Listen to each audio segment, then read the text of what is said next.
नमस्कार साथियों, आपका स्वागत है मेरे यूट्यूब चैनल में। तो आज हम बात करने वाले हैं एसएससी जीडी की। एसएससी जीडी की वैकेंसी आ चुकी है, जैसे आप सभी को पता है। इस बार वैकेंसी कम भी है, तो कट ऑफ ज़्यादा जाने की उम्मीद है। मैंने लगातार 3 बार एसएससी जीडी का एग्ज़ाम दिया, जिसमें मैंने 2018 में मैं 80 नंबर पाया। 80 नंबर पाने के बाद भी मेरा सिलेक्शन नहीं हुआ।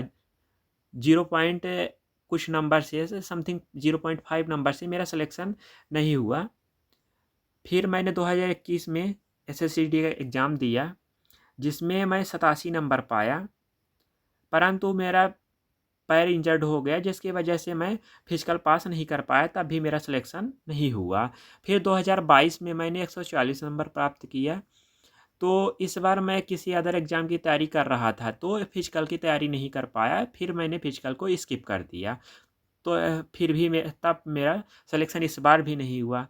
तो मैं अपना एक्सपीरियंस शेयर करना चाहता हूँ आप लोगों से कि मेरी क्या स्ट्रेटजी रहती थी कि मैं अच्छा स्कोर पर कर पाता था। सिलेक्शन होना ना होना अपनी बात है, परंतु स्कोर अच्छा होने के बावजूद कुछ तो स्ट्रेटजी रही होगी। वही स्ट्रेटजी आप लोगों के साथ मैं शेयर करना चाहता हूँ। तो जैसे सभी को पता है सिलेबस कि एसएससी जीडी का एग्ज़ाम 10th लेवल पर होता है। तो मैथ्स रीजनिंग, जीके, हिंदी या इंग्लिश 10th लेवल पर पूछी जाती है। और हर सब्जेक्ट के 20 क्वेश्चन होते हैं, जिसके लिए 40 नंबर मिलता है। और टोटल 160 नंबर का एग्ज़ाम होता है। और 1 घंटे की टाइम दी जाती है।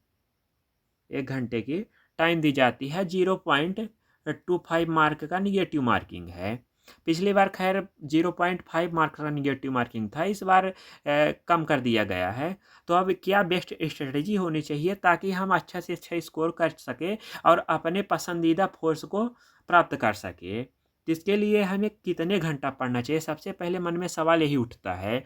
तो जैसे 4 सब्जेक्ट हैं, तो हर सब्जेक्ट के लिए 1 घंटे तो देना बहुत ज़रूरी है सिलेबस कंप्लीट करने के लिए, क्योंकि कुछ भाइयों का और बहनों का सिलेबस कंप्लीट होगा, कुछ का नहीं कंप्लीट होगा।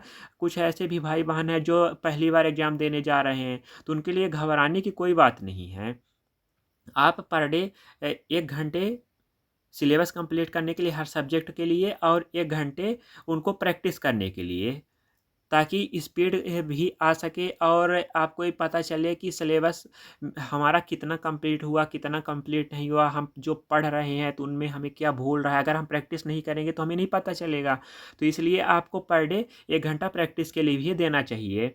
अब प्रैक्टिस आप PYQ से भी दे सकते हैं, या एसएससी के जो भी लेटेस्ट में एग्ज़ाम हुए हैं, तो उन एग्ज़ाम को भी पेपर या PDF के रूप में डाउनलोड करके आप दे सकते हैं। या फिर आप मॉक टेस्ट भी दे सकते हैं। मॉक टेस्ट की हम बात आगे करेंगे। परंतु अभी हम बात करते हैं टाइम टेबल की। टाइम टेबल क्या होना चाहिए? तो आपके पास जब भी टाइम हो पूरा मन लगाकर आप पढ़िए। ये ज़रूरी नहीं है कि आप मेरे कहे पर या किसी और के कहे पर पढ़ें। आपका जब भी मन हो, फ्रेश मन में अच्छे से पढ़ाई करिए। परंतु रेगुलरिटी को ध्यान में रखें कि पर डे पढ़ाई करिए। खुद से एक टाइम टेबल बना लीजिए, जिसमें आपको अपने सुविधा के अनुसार कोई दिक्कत ना हो।